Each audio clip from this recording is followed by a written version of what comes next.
حضرات، اللہ کا لاکھ لاکھ شکر ہے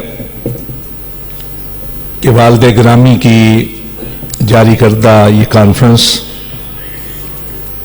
جو کسی دور میں جلسے کے نام پر منعقد ہوتی تھی، اسی طرز و احتشام سے جاری و ساری ہے۔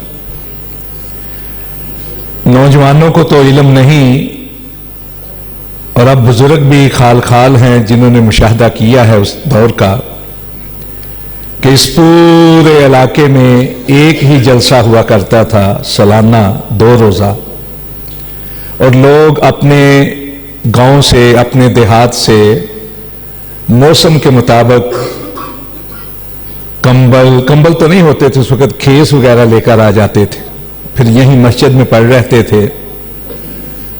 صبح بھی جلسہ ہوتا تھا، ظہر کے بعد بھی ہوتا تھا، عصر کے بعد بھی ہوتا تھا، صرف مغرب اور عشاء کے درمیان میں کھانے کا وقفہ ہوتا تھا۔ اور علماء کرام، بڑے بڑے علماء کرام 8 دن تک یہاں رہتے تھے، 8 دن تک۔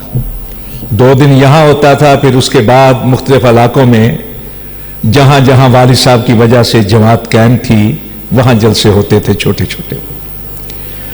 اور جاننے والے جانتے ہیں کہ جس طرح ایک پھیری لگانے والا اپنا سامان بیچتا ہے، اسی طرح مولانا محمد رفیق خان پسروری رحمت اللہ علیہ ٹانگے پر سپیکر لگا کر ایک ایک گاؤں کے باہر کھڑے ہو کر توحید کی آواز بلند کیا کرتے تھے، اور ان کی محنتوں، ان کے خلوص اور ان کے دلائل کا یہ اثر تھا کہ آج کوئی گاؤں ایسا نہیں جہاں اہل حدیث کی مسجد نہ۔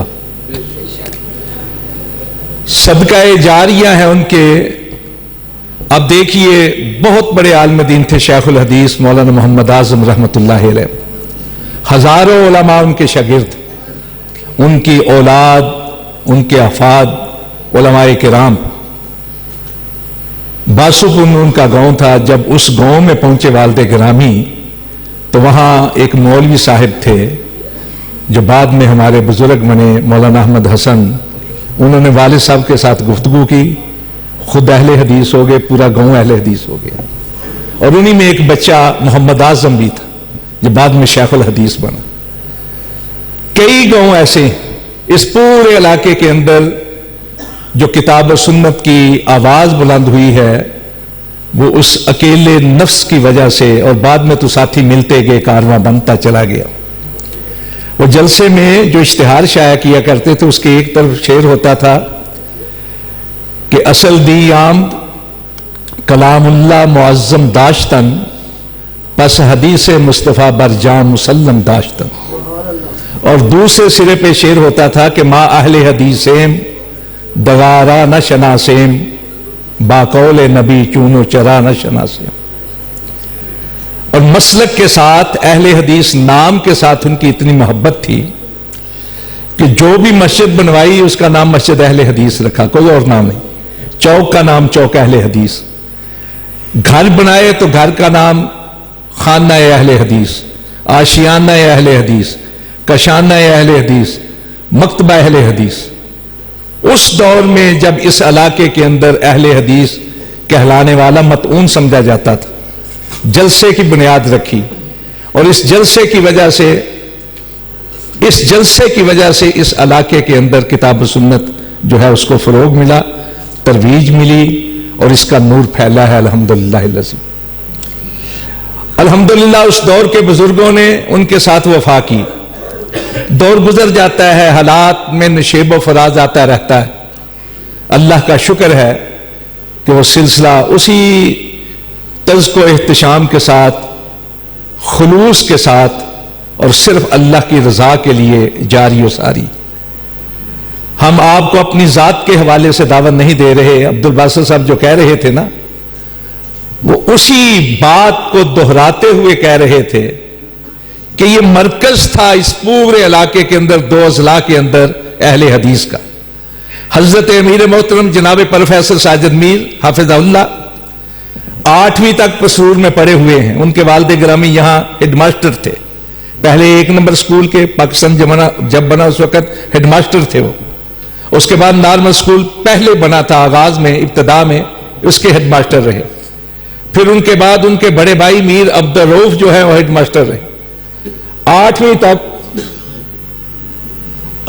تک وہ یہاں پڑھے، اور یہاں اسی کانفرنس کے اندر وہ یہ بات کہہ چکے ہیں 2 بار سے زیادہ کہ اگرچہ ہمارا خاندان اہل حدیث تھا، لیکن مجھے اگر مسلک کی محبت پیدا ہوئی میرے دل کے اندر تو مولانا رفیق پسروری کی وجہ سے ہوئی.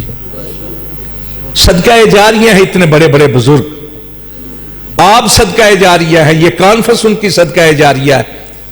یہ مسجد مرکز تھی مسلک اہل حدیث کا پورے علاقے. ناروال کی جو مسجد ہے، ناروال کی مسجد مرکزی مسجد، اس کا سنگ بنیاد بھی والد صاحب نے رکھا ہے. وہاں سے 3 لوگ آیا کرتے تھے یہاں جمعہ پڑھنے کے لیے. والد صاحب نے کہا جی آپ اپنے ہاں کیوں نہیں مسجد بنا لیتے؟ وہاں جا کے بنیاد رکھی. آج ماشاءاللہ ناروال کی جماعت پاکستان کی مضبوط ترین جماعتوں میں سے ایک جماعت ہے. ارد گرد کے دیہات دور دراز تک. پچھلے سال مجھے لندن سے ایک آدمی نے تصویریں بھیجی اپنے گاؤں نڈالا سلیر یا تحصیل شکرگڑھ کی. اس کی تصویر آج بھی میرے پاس موجود ہے. یہاں سے سامان لے جا کر وہاں مسجد بنوائی تھی. اس کے اوپر انہوں نے لکھا ہوا ہے بانی مولانا محمد رفیق خان پسروری. ہم اللہ کی رضا کے لیے خلوص کے سوالی، اور آپ سے صرف یہ چاہتے ہیں کہ ایسے بزرگ کے لیے دعا کریں، اللہ ان کی منزلیں آسان کرے، اللہ انہیں جنت فردوس میں اعلیٰ مقام عطا فرمائے، اللہ ہمیں ان کے نقش قدم پر اسی طرح خلوص کے ساتھ چلنے کی توفیق عطا فرمائے، اللہ ان کی محنتوں کو قبول کرے، اللہ ہمارے اندر بھی وہ جوت جگائے رکھے جو انہوں نے لوگوں کے دلوں کے اندر جگائی تھی. اسی طرح حضرت علامہ شہید رحمت اللہ علیہ، یہ بھی ریکارڈ کی بات، ابتدائی دور کے اندر وہ روز سیالکوٹ سے یہاں تشریف لایا کرتے تھے روزانہ. بعد میں پھر وہ جامعہ اسلامیہ گجرانوالہ میں داخل ہوئے، پھر ماشاءاللہ وہ جامعہ اسلامیہ مدینہ یونیورسٹی سے فارغ ہو کر آئے. اور میرے ساتھ جو ان کی محبت تھی، شفقت تھی، ساری دنیا جانتی ہے کہ کس طرح انہوں نے مجھے اپنے ساتھ رکھا. وہ صرف والد صاحب کی محبت کی وجہ سے.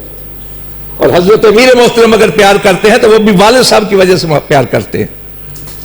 ہم کہتے ہیں کہ اگر ان کی وجہ سے آپ لوگ یا اور بڑے بزرگ پیار کرتے ہیں تو اللہ ہمیں اپنے بزرگوں کے نقش قدم پر چلنے کی توفیق عطا فرمائے، پورے خلوص کے ساتھ چلنے کی توفیق عطا فرمائے، اور صرف رب کی رضا کے لیے چلنے کی توفیق عطا فرمائے. دعا بھی کیا کریں ان کے لیے بھی، ہمارے لیے بھی، اپنے لیے بھی، اپنے ملک پاکستان کے لیے بھی، پاکستان کے رہنے والوں کے لیے بھی. اللہ سب پر اپنی رحمت و برکات کا نزول فرمائے.